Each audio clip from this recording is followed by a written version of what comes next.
day of events and activities. How's the day going so far? Good? Welcome Deck 5, welcome Deck 4, and talking about welcome, we should welcome the star of today's session. He is, of course, 1/5 of one of the biggest boy bands of all time, selling over 70 million records, touring the world, star of Dancing with the Stars, the Masked Singer, star of Two Guys and a Few Muppets. Please welcome Joey Fatone!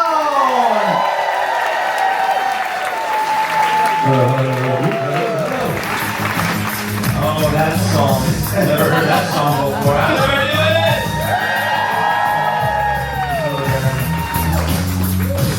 I should also say, How you feeling, sir? friend of Disney Cruise Line, because you've traveled with us many, many times before. Yes, I have. I have cruised a few. Yes. Like all of y'all, yes. I'm a Disney freak. I can't help it. And you've got some family on this side. Yes.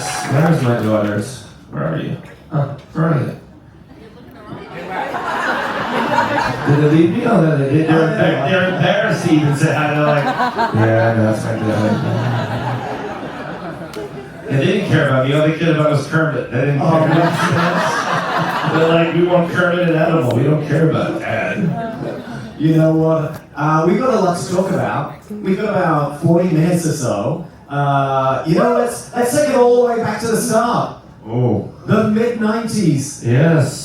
And, How many people were around during the 90s? That's the old people. Huh? We made it. We have adult money now.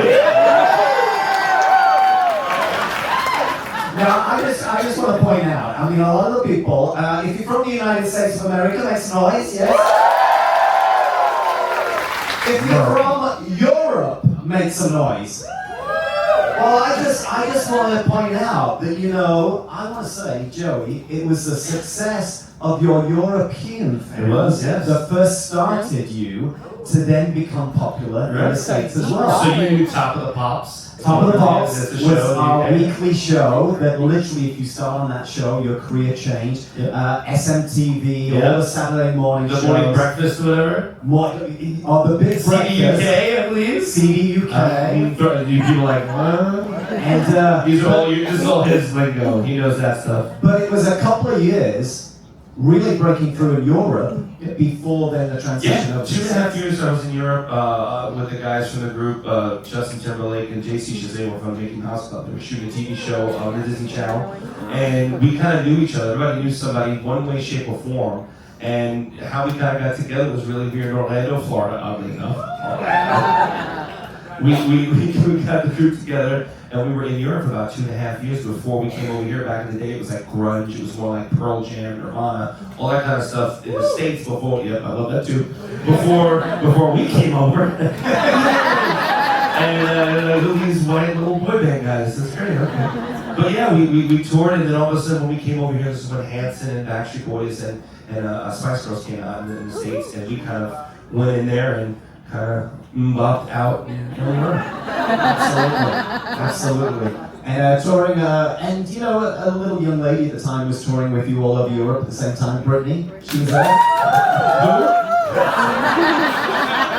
It was a lot of fun actually. When we started to really travel, started to do things as far as touring. The very first time that we actually started touring, we opened up for Janet Jackson actually. I don't know if anyone was aware of that. We actually opened up for her. We were literally this new group, and then when it flipped, Britney has opened up for us. We had Pink open up for us. Jessica Simpson opened up for us.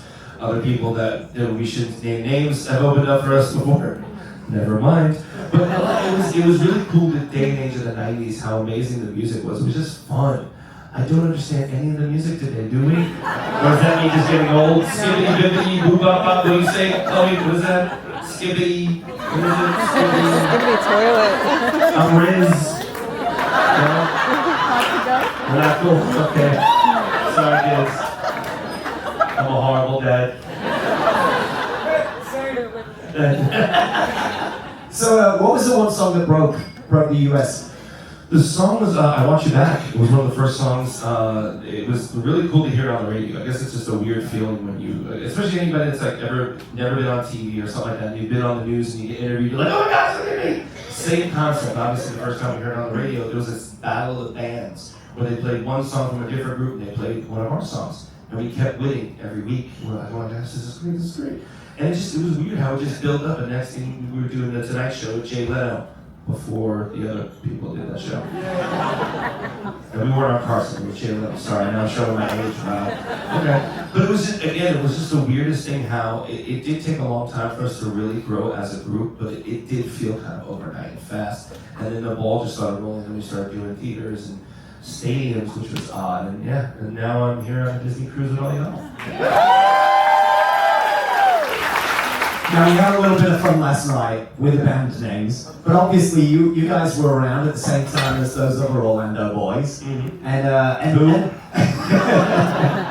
of course the press always, especially in those days, liked to sort of pin the rivalry. Was there real rivalry in those days? No, it wasn't really. I think AJ, if you don't know the groups, it was NSYNC and Backstreet Boys. It was this rival in the back day. Thank you for the one clap. But it was interesting. I think Chris from my group and AJ from Backstreet had a little bit of rivalry because they dated the same girl but different times. And it was the only time that there was an argument. There was no anything of, oh, well, you had the better song, which they had good songs. But we were just better.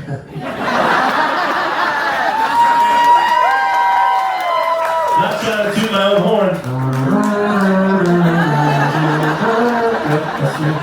Alright, let's talk songs. Your personal favorite NSYNC song? Oh, we're gonna go deep cuts. If you don't know this, I'm sorry. It's an acapella song that'll be first one called I Thought She Knew. So we learned that through one of the late Robin Wiley is this vocal coach that was actually our arranger that did a lot of the arrangements for the vocals. She passed away sadly due to cancer, but a lot of the stuff as far as when you hear the song, we did a remake of Sailing by Christopher Cross. I Want You Back, Bye Bye Bye, you hear I Thought She Knew, any of the acapella stuff, we did a version of the Bee Gees medley. Any of those arrangements that you hear, she arranged for us. And so it kind of helped us have this in-sync sound, if you will, kind of like a very, oh, my phone is ringing, that's Jokers, heck yes. How do I know that? My brain just went ADHD. Soup, squirrel. Sorry. But yeah, it was just, again, it's just one of those things where, I don't know, it's just so weird to be in the position I've been in now, just in life. And now is the time where I've been really enjoying things as NSYNC went on, the things that we got to do. Crazy things that we ever got to do. Chance was one of the things I never thought that I'd be able to do would be like Super Bowl. We got a chance to perform for Super Bowl it was crazy, with Britney, with Mary J. Blige, we did it with Aerosmith. So it was a whole group. That was one of the things we ever saw, Super Bowl. I think it was in Tampa a long time ago. But it's one of those things where it's one of those surreal things that you pinch yourself going, am I really doing this? It's crazy. You just mentioned a few names of the people that you made sung with. Celine Dion, Gloria Estefan. Yeah, we did it with them. Jacksons. Yes, Michael, we did the icon thing. It's one of those weird things you pinch yourself every day, or you go back and you look at it and go, did that really happen? Because it was so long ago. Think about it. I mean, when we were a group, it was literally 2000.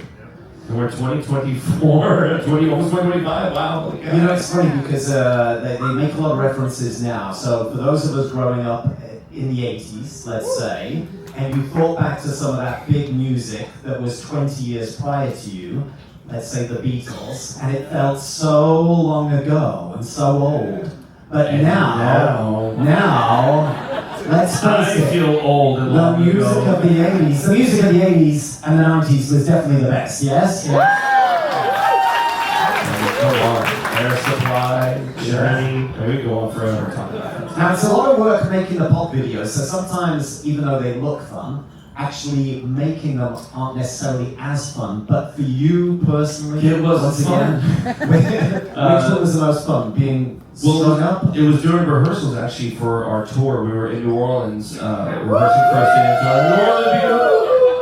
Mardi Gras is awesome. I don't remember all of it. Anyway, but it was awesome because we were rehearsing, but we were also going to be shooting the song Pop. We were shooting that video, so we had to fly to LA, shoot the video, and go back to rehearsals. During the rehearsals, if you've ever seen these stages where they're called pop-ups or toasters, where people all of a sudden jump up from out of the floor and land. Well, it was a weighted system back in the day. It wasn't hydraulics. And it was like a 250-pound weight where they release a manual lever. Somebody was underneath to release the lever, and we jump up. Well, during the rehearsal, somebody hurt themselves on one of the other machines, and I was standing there, and basically the stage is this high when you stand up, so you see my head coming out of the stage. So usually you duck down, it bounces up, and you not this time. The guy that was helping me with mine, he wasn't there because he was helping somebody else. The weight actually landed on the guy's finger horribly. He's okay. And I was like, I'll jump up out of it. So I went and pressed my weight, and as I prepped myself to lift my body up, it released the lever, and the stage started to come up, and my leg was like this. So let's just say the toaster was not toasting. I hit my leg and got a good chunk of my leg. I couldn't walk, my knees swelled up, and then we had to shoot the video for Pop literally the day, like 2 days later. I was flying to LA, I'm like, I can't move, I couldn't walk, had rehearsal, so they sat me in a chair. I'm not kidding, if you ever see the video, Ray Robson, who was one of the choreographers, they colored his beard, they dyed his hair, and he's dancing, but then certain times I'm in a chair and I'm doing all the arm movements. Basically, literally exactly what I did. And then for the other movements, there's parts where we're at the group together. If you see me, I'm hopping around on one foot like this the whole time. Because, the show must go on, that's what happens. But like I said, certain things happen, you don't know what's going to happen, and you just kind of roll with it. But yeah, that literally took a chunk out of my leg. Wow. We've got so many topics to talk about, so we're going to do something. We're going to sort of wrap up those early NSYNC days. Okay. But any single time that there's a boy band around the world, whoever it is, whether it's NSYNC, whether it's one of those other famous boy bands, the first moment that they announce that that's it, or they're taking a break. A hiatus. A hiatus. It's been a long hiatus. What is it personally like for you at that moment? It sucked. It's one of those things where everybody was getting older. Everybody was doing their own things. We were working day in, day out, day and night, traveling here, doing this. And as you get older, we're in our 20s at that time, maybe early 20s, and some still in their teens. It's one of those things that you want to venture out, or you want to do your own thing, or maybe take a break or a breather. I was actually having my first kid at the time at 23. So it's come full circle, she's 23 now. Crazy. But it's a crazy thing, you're at that age, and for me, for my journey, I was like, I have a family that I need to start and wanted to build, and someone to still write, someone to do other things, have a baby like that, everyone will do a whole bunch of things. But it was one of those things where everybody kind of separated, I was kind of like, oh, that stinks. However, it took me to doing other things like Broadway. So when I did that, I did Rent on Broadway, and oddly enough, did you guys see the show last night, obviously, the Two Muppets? Oddly enough, we haven't talked about this, but Matt Vogel, who does Kermit and all the other voices, me and him did Little Shop of Horrors back in the day. He was the plant. He was Audrey, and I was Seymour. And Marty, who is another gentleman that is one of the puppeteers that done a lot of stuff, he drew a Audrey too, and I tattooed it on my leg after. So every time I do a show or something, I get, so now I have to get the ship tattooed on my back. Amazing. Let's talk about Broadway. Rent.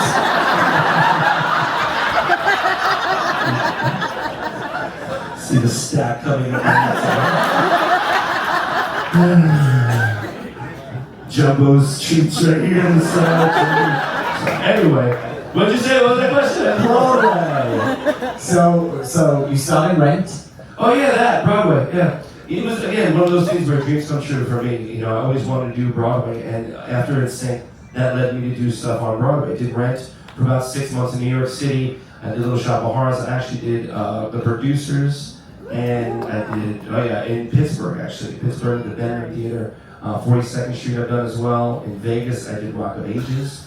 And now, going my butt back on Broadway, that's why I'm growing this out. This is horrible right now. I'm actually going to be doing And Juliet, if you haven't seen the show. I'm starting January 21st, and I'm there until March 16th. So literally after this, after New Year's, I'm going right to New York, and I'll be in New York for a couple of weeks. And out of interest, how many have seen And Juliet? Juliet, I'm playing Lance, a bit of dad. Typecasting. So, I get some dad roles now. It's a perfect show because, for those that don't know, And Juliet uses all of the songs from the legendary writer-producer Max Martin, who produced so many Backstreet Boys, Celine Dion, 98 Disease. I said that yesterday too, whatever. But yeah, it's amazing to see the catalog that this guy has, and it's really cool because it's combining William Shakespeare and Romeo and Juliet. If you've never seen the musical, it's basically about if Juliet were to live on after Romeo had passed, what does Juliet do? And then she's looking for her own true love after that. And it's kind of like William Shakespeare and his wife, who the real name is Anne Hathaway, not the actress Anne Hathaway, but Anne Hathaway, which they make fun of in the show. They actually rewrite Romeo and Juliet while the show is going, which is really cool. It's an absolutely phenomenal show, folks. If you get a chance to see it, definitely go and see it. I saw it on Broadway a few months ago, and then in the touring production in the UK. It's so much fun. It really is, and if you're a fan of all of those music styles, literally, it's just one of those pop shows that you enjoy. Now, so let's go back. So NSYNC has finished. Yep. You got the opportunity to start doing other shows. Yep. You were in the early days. Now it's a phenomenon. I mean, it's so huge all around the world. Let's talk Dancing with the Stars. Oh, those were fun times. No, it was one of those things. I actually got asked to do season 1, and they sent me a tape called Strictly Come Dancing. I believe it's in the UK. And I watched it. I was like, that's really cool. But why does anybody from a boy band want to see you dance? I didn't get it really. And I watched some of the episodes. I'm like, whatever. First season comes out in the States, does fairly well, very successful. They call me up second season. I'm like, nah, I'm not sure I really want to do this. And then I start to see the numbers of how many people are watching this show. This is where strategy, company, branding your name come in. More and more people start watching the show. Third season, they asked me. Now it's a couple more million. I'm like, maybe I could do something. This might be fun because then it may parlay into something else. Work leads to work, people, if you ever think about that. Usually it happens. And it did. I did Dance with the Stars. People never see me as an individual or my personality as a member. They just, oh, you're that one guy from the NSYNC or that band. And as I did the show, people saw my personality. I started hosting TV Guide Network Red Carpet with Lisa Rinna for a few years of that. Then I started hosting a show called The Singing Bee, which was on NBC, the other sister show. I don't care about that network. But it was really cool to be able to do these things and the people to see what I was able and capable of doing. And then they didn't know the side of me. That was where my theater side was. That's where I started. My first chops was theater, and then got a chance, like I said, to do rent and all that stuff. So it's been a lot of fun to be able to kind of, so far I don't stink at anything. I'm not horrible, but I'm not amazing. You know what I mean? Like, oh, he's a good singer, he's a great actor. He's an okay dancer. But it's one of those things where I don't suck at everything. I'm okay with everything, I guess. But it's just been, again, for me, the way I've been able to do different shows, musicals, then do television. And, I did a movie called My Big Fat Greek Wedding, which that became this crazy franchise that just went off into something that I would have never expected in a million. Who knew that I was able to be in a very world-famous group and then one of the biggest romantic comedies of all time, which is absolutely. Yeah, I mean, you say one of the biggest romantic comedies of all time. A lot of movies come out, and movies out here make double their budget.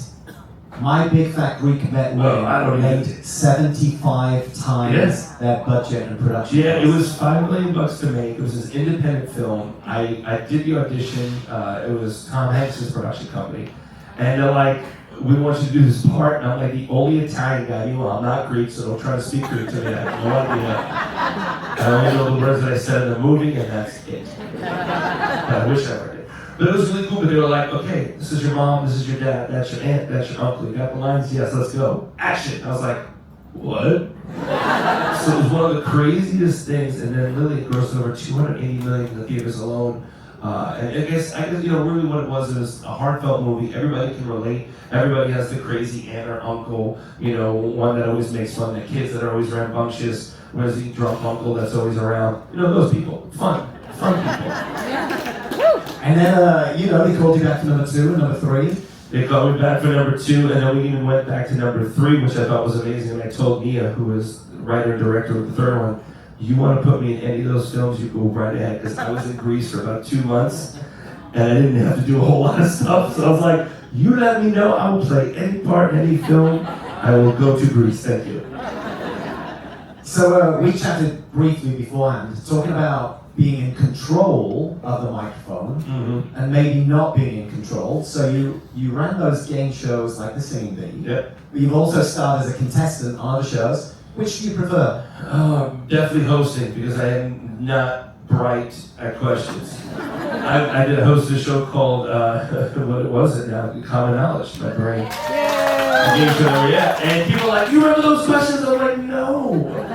And it really is crazy, because people, I mean, for people that have ever seen TV shows and how they're shot and stuff like that, how many people have ever gone to a set of a TV show before? Well, with game shows, they kind of spit them out very quickly. And the show that I did was about a half-hour show, but it actually took about an hour to shoot in real time.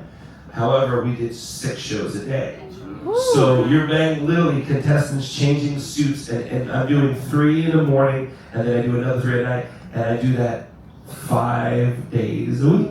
So I'm literally doing 6. I'm doing 30 shows in 1 week, banging those shows out, and it's, your brain just turns to mush. You're reading prompters, you're trying to get the scoring, you're trying to talk and trying to be happy, and go, what's going on?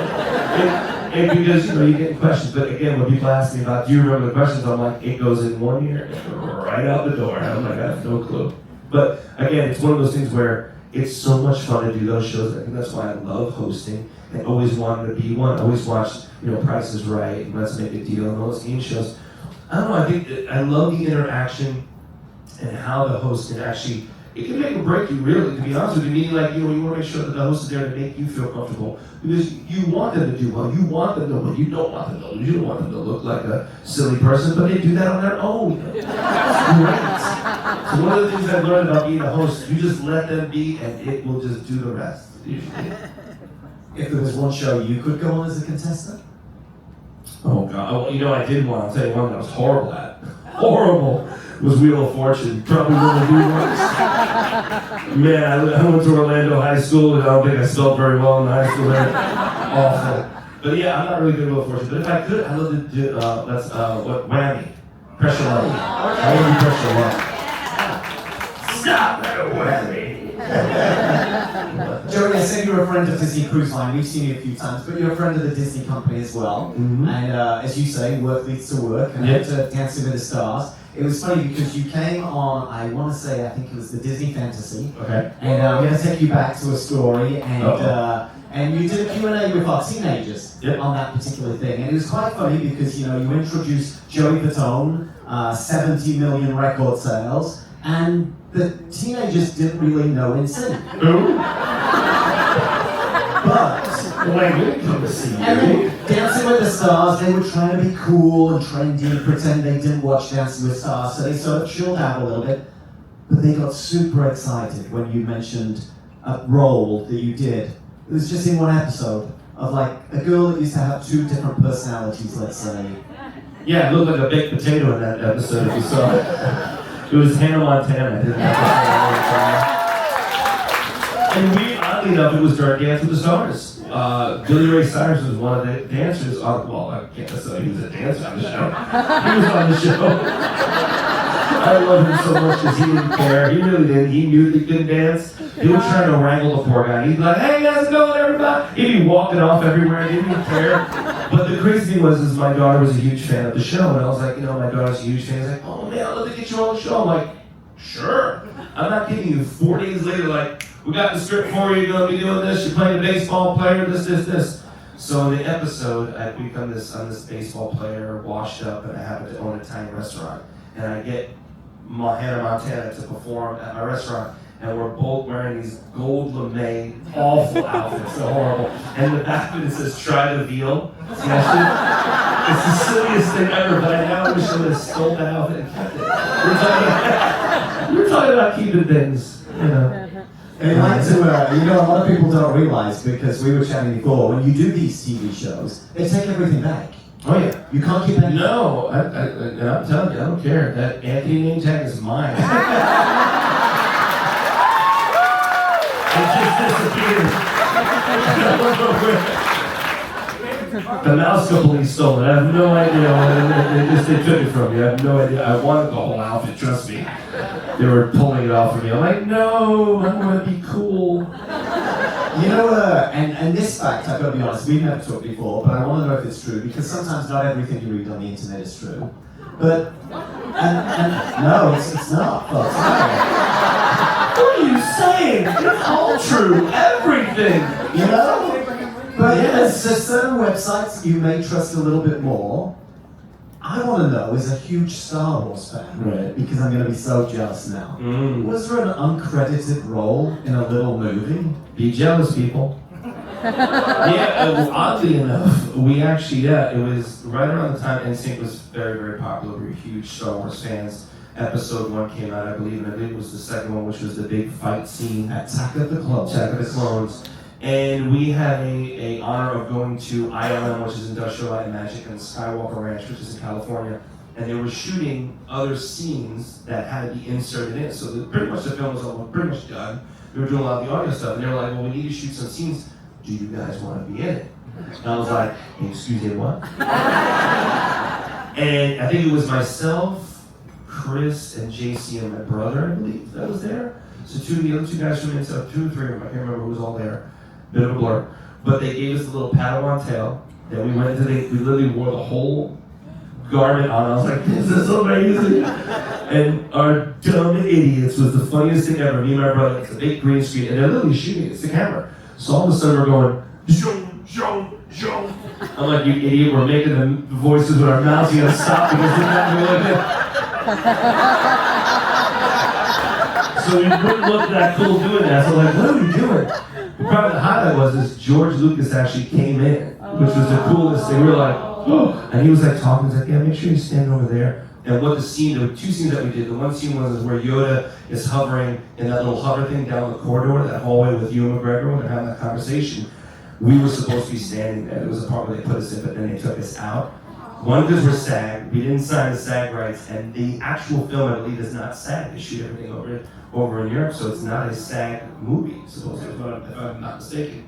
So people made a big hoopla about it. Star Wars fans were like, get Big Sync out of there. They're not Star Wars geeks. Get them out of there. You know, basically, did this hoopla, and we did the fight scene. Supposedly, there is footage of it. A friend of mine who happened to do the head of wardrobe, that put the wardrobe on, said that she saw the footage where, because I had really short hair at the time, like short. Supposedly they put like a mohawk on me. And all of a sudden I'm like, I didn't get nothing. And the only thing I took, I stole it, I took that.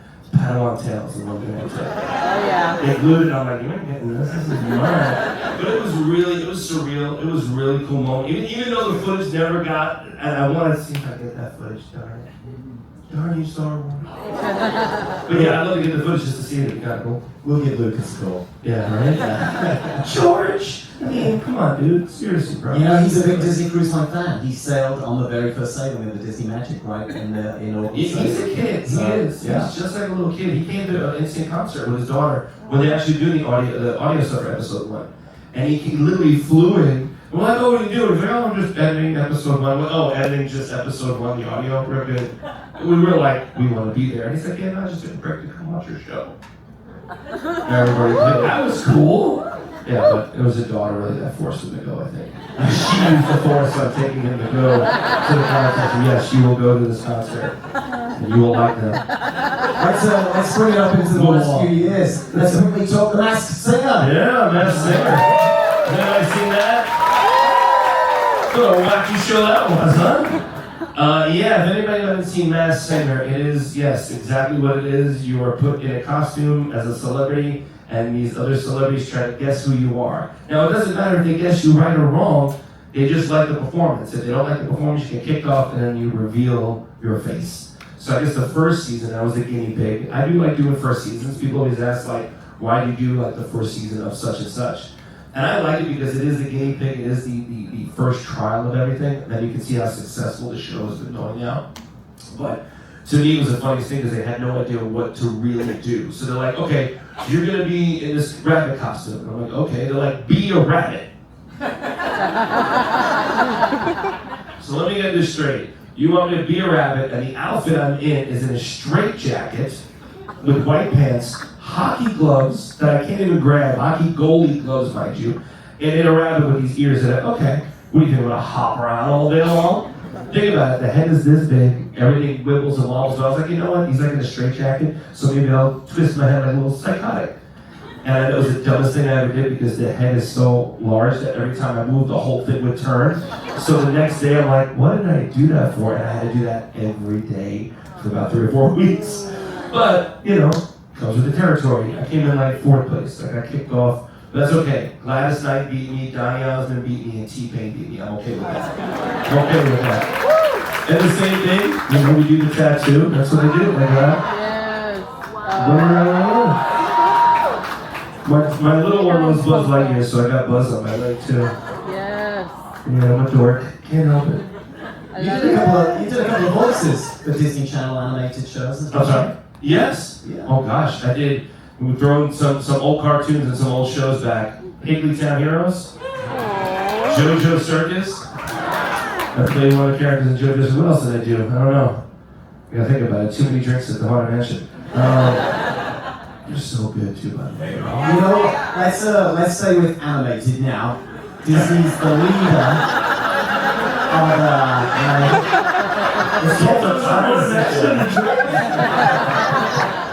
the little thing with the head and it disappears. What's that guy's name again? Hotbox. Ghost. Thank you, the Hotbox Ghost. Yeah. It makes your head really disappear. Yeah, Now, it wasn't a Disney animated movie, but a lot of the guests may have enjoyed a certain movie about these colourful little, let's call them creatures. And not around this people. True to that. Another film. They did get the boys back together. They So did. let's talk about the whole troll sex trolls. We don't want to talk much about trolls because this is not the ship we should be talking about the trolls on. You know, let's be real. That's DreamWorks for Pixar people here, right? Right? But it's okay. I love trolls. Don't get me wrong. Fuzzy little guys, great. That was fun. It was one of those things where I think the storyline, the music, Justin was actually scoring that movie and also the voicing branch. So there was like kind of a intuitive to kind of do something like that, do a song which branched into doing that song, which is Better Place, and then also going into a song that Justin did on his album, which is called Paradise, which is leading to, I'm sure, the next question that everybody's going to probably be asking is exactly, when is it? Guess what, people? You ready me to tell you? Yeah! I have no idea. We still have to have a conversation, but I will say it is getting closer and closer to an actual answer. Yeah. So we were going to tell you yes, or we're going to go, I don't know. I think honestly, what's going to happen is within the next year or so, hopefully, like I said, the conversation can happen too. What do we want to do? Is it an album? Is it a tour? Is it both? Is it none? But we were going to let you know, hopefully, I'm keeping my fingers crossed soon to let you guys know what's actually going to happen. And thank you for being patient for all these years, for people that have stuck by us as fans. So I just want to say thank all of you. Appreciate that. Thank you, Joey. You know what? I think we've come full circle. So I've got a feeling we've got a few minutes left, and we've probably got some questions in the house. Good luck, people. So we'll try and get through a few questions right on the front row. Dean is stuck just behind you there, sir. Hello. Hello. Long-time listener, first-time caller. I noticed that you were stocking the heat on your feet. You got some sneakers. Yes, sir. I see the Disney special editions there. So 2 questions. What's your favorite sneaker, and can I have one? Okay. Do you know what this sneaker is? This one right here? These are actually Ron Burgundy. If you look at the tie is from Ron Burgundy's sneaker, but I had the Kermit sneakers on last night. If you saw the sneakers on the live. And Matt even was like, where did you get those? And I'm like, I started, for a while I was wearing customs, like people make the customs, but then I started going online and finding out that all these brands do make sneakers in different ways, and I'm like, oh, this is cool. So I do have a couple of Mickeys, but the one that I have is Kermit. Adidas made these ones where the actual, on the bottom is the necktie from a little striped thing from Kermit, and on the side it says the original hip hop. So I think those are probably one of my favorite ones. Gosh, another one that I have, I think I love is Towley. I'm so bored. The reason why is because they feel like a towel. It literally is completely blue, and then the eyes, never mind. When the sun hits, it's cool. We got a question with Annie, the real assistant cruise director over here. First off, last night was fantastic. Yeah. You could be on like the parks, you could be on all the cruises, like, it's a And then the question is, what is the strangest thing you've ever gotten to autograph? Ooh. And remember that we're on a Disney ship and it's 12:35. No, I will say one was actually, there was a few different things. One was weird, was a gift, but then they wanted us to sign it. It was fake teeth, but they were candy. What? They were made out of candy, but they looked like dentures. I have no idea. I remember that. Weird. That was one. Sign a baby's forehead we did one time. It's very odd. It's not cool. Yeah, permanent, exactly. Tattoo. I'm trying to think what else. There's a lot of odd ones, and of course, a lot of odd ones. And we'll go from there. That's about it. Yeah. You know, it's hard to see in the spotlights, but I think we've got somebody with a microphone up Sarah. on deck 5. Bueller. Anybody up there? Oh, yeah. Here we go. Yeah. Yes. Hi. Hi. So, do you have advice for someone who's trying to break into musical theater? Don't do it. You know what? Practice. Do workshops, whether it be in your local community, even do community theater. I mean, you gotta start somewhere. People always go, I need to go to New York. I need to go to LA. First, community. Start it out first. And then if you feel like you need to grow and you your next level, then you will go to the next level. Do the workshops. Find those other workshops. There's tons of them in New York, obviously, with Broadway and all that stuff. But yeah, it's again, you know, there's many people out there auditioning, so they, you know, what makes you stand out is the one main thing that you really gotta think about. What's really gonna make you stand out more than anybody else? Amazing, thank you. And do you have a favorite role that you've played? I'm sorry? Do you have a favorite role that you've played? Dennis, I think, yeah. Rock of Ages was fun. Yeah. Yeah. I've never had long hair before because it's not always there. But I had a wig on, hilarious enough, the first night. I never really worked with hair before. So the minute I went to go sit, I was like, zip, and the hair went right down the throat. Not fun. We've got another Broadway fan on the front row here. What are you most looking forward to about And Juliet? Ooh. Hopefully memorizing my lines. After you get older at a certain age, your brain starts to materialize a little. Right? When it materializes, it does materialize completely into thin air. But yeah, it is harder to remember things. I'm trying to go over the scenes, and that's the thing. I think, you know what, just having fun. Really what it is. I think is the role that I'm playing is not a huge, big role. It's not serious in a sense. And I think I'm going to get to have a lot of fun with it. So we'll see what they'll let me get away with. We got a question with Annie. How was your summer with the big movie Deadpool coming out? Oh. Well, if nobody knows about that, people. Obviously, Ryan Reynolds is a huge nostalgia, puts things in Deadpool, so the movie Deadpool Wolverine, Bye Bye Bye is in the beginning of the movie. If you haven't seen it, spoiler alert, I'm sorry. Really, it was really cool, but we got a call, we got an email about 2 years ago about it. And hilarious enough, it was like, we would love to have Bye Bye Bye song. It's with the time variant, and Deadpool's gonna be beating people up with bones. That was the description. So we knew nothing else until we saw it. We went to the premiere, and it was the weirdest, coolest homage ever to Bye Bye Bye, and the most oddest way to play Bye Bye Bye in my life that I've ever seen in a fighting scene before, because it just doesn't match, but yet it's brilliant. And in one of the biggest movies of all time now. Yeah. Christine. Hi. I was wondering, what's the funniest story you've ever seen published about you, and would you like to set the record straight? Well, it's not the funniest. It's actually horrible. It's horrible, this one. But it again. But you know what? It just goes to show you as far as media and social media, where there's good things about social media and there's bad things about social media. And here's one of the false ones where a woman was stating that I had a child with her, and this is right in the height of our career when I never even met the woman. And it was in the Inquirer, it was all this story, this whole thing. My mother was losing her mind, oh my God. And I'm like, I honestly have never even met the person. But she literally went to other places in Orlando, this is where I live, and was talking to my friends, literally to try to get the story out. And it was not true. So yeah, crazy story. Don't do that, kids. Stay in school. And that was before. That was before the internet. That was just paper press. It was crazy. So this is more of an anecdote than a question. All right. So my sister and I are 80s babies, obviously 90s boy dance era. And we touched on my Big Fat Greek wedding. So we were watching it once, and my dad walked into the room and was like, hey, that looks like a Backstreet Boy. And so we had to educate him on the difference between Backstreet Boys versus NSYNC. We're better. My dad knows that you were born then. All I say is always to people, you recognize me, I still have a job. If you know who I am or know somewhere in the vicinity, then I'm doing something right then. They're like, you're that guy in that commercial of that. Yeah, that's me.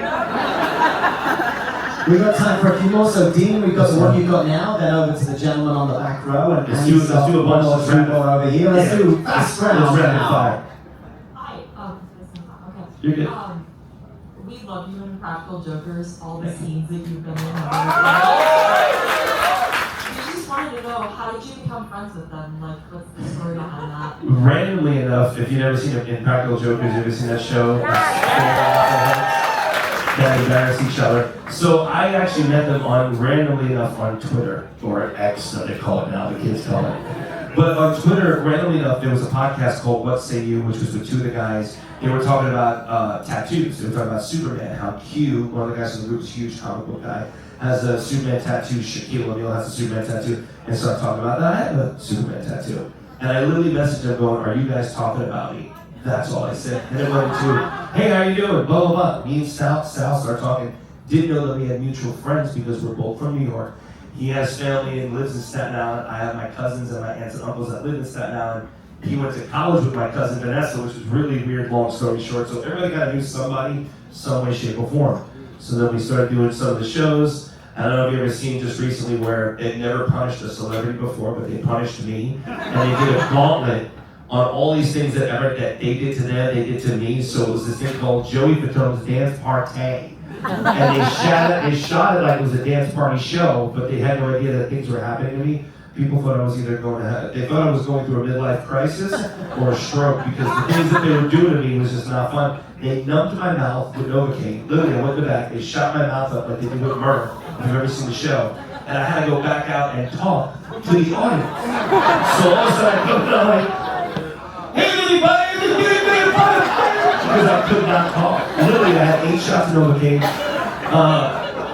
I had to relieve myself in my pants in front of everybody, legitimately. And then I had a tattoo done on the stage. And the tattoo is I could not see it until the next day. Idiots. So it says Joey Fatone's Dance Party, but if you really look at it, it says Joey Fartone's Dance Party. So it's not even my own last name, it says Fart. I think, sorry, Disney, flatulence. I think you need to check those roll riders a little bit more, Joe. Over to Annie quickly. I was wondering, was your dream job as a kid to be a performer, or did you have a different dream job in mind? This was it. Seriously, the minute I kind of took the stage when I was really young, there was, believe it or not, it was a very small show that my dad put together for our church back in the day when I lived in Brooklyn, New York. It was called About Movies and Music, and the character, funny enough, the first role I ever played was Pinocchio. So yeah, that was the little boy that came out. All I had to say was, I was really young. I think I was peeing myself underneath. I was so nervous. But that was kind of the bug of wanting to do, shows, and that's kind of, I don't know. I just love the audience reaction right away. Movies are great and I love them, but you never know what's going to be funny or not until you see it in the audience. So when you're doing the live show, when you're getting that reaction right away. And I love that. I love the storytelling and that kind of stuff. So. Over to Dean. Hi, so I have another Impractical Jokers question. So when Q put you on the show for the first time in that restaurant, when you had to go into the middle of the restaurant, I'm not going to say the word, because that's not Disney appropriate. How nerve-wracking was that for you to do that? Very, and we were, I'm not gonna, yeah, exactly, but we'll kind of get around it. Joe Gatto, one of the guys, the very last thing is I had to tell everybody to be quiet. I said, I want you all to know that I relieved myself in my pants, basically, is what I did. Not that way, but more descriptively, if you shall, more descriptively. And it is probably one of the most nerve-wracking things because you don't know what anybody or somebody's going to do. And for the Jokers thing, like I said, they have like a little earpiece in your ear, so you're hearing them talking, but you're also hearing them laugh, yell, scream, and you're trying to talk and be, okay, hi, how you doing?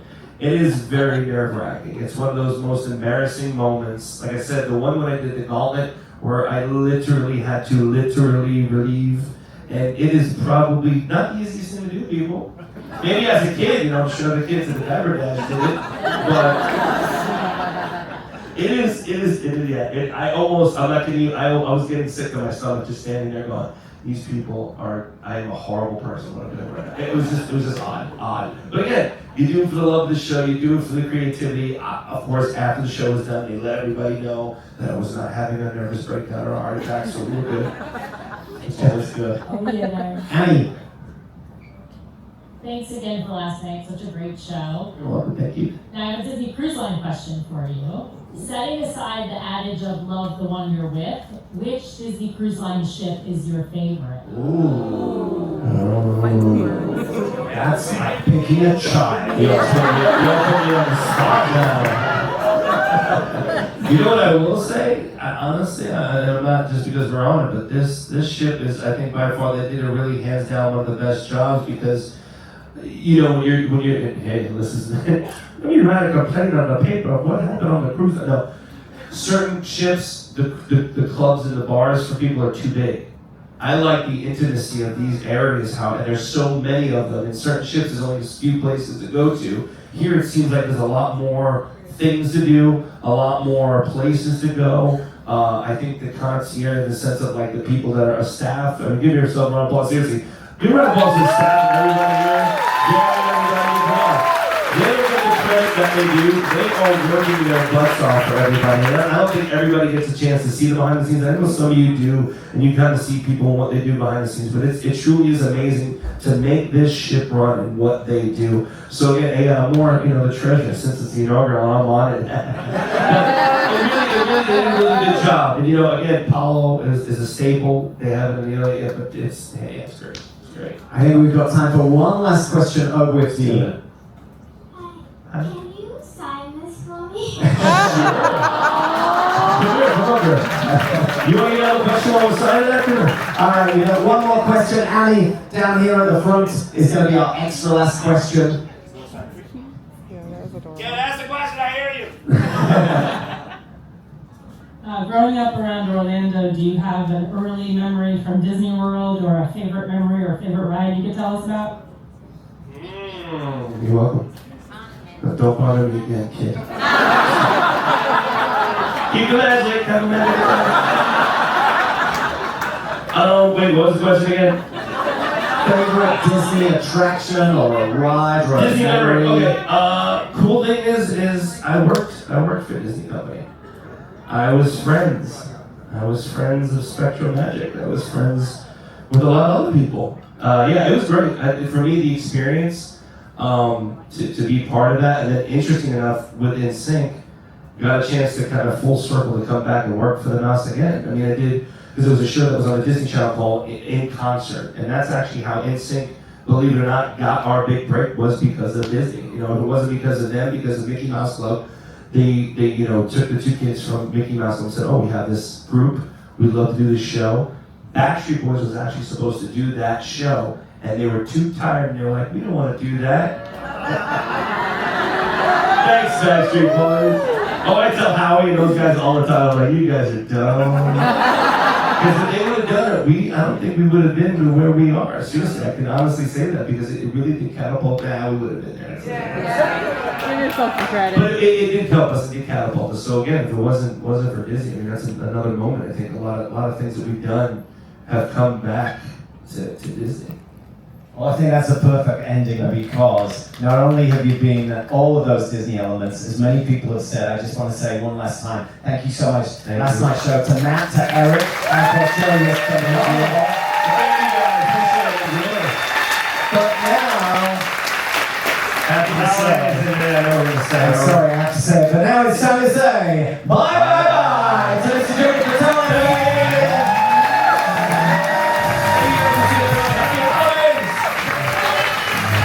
Thank you so much, everybody. We thank you so much for joining us. We're going to be turning this venue round, folks. We have an event starting in just a few moments, so we are going to be having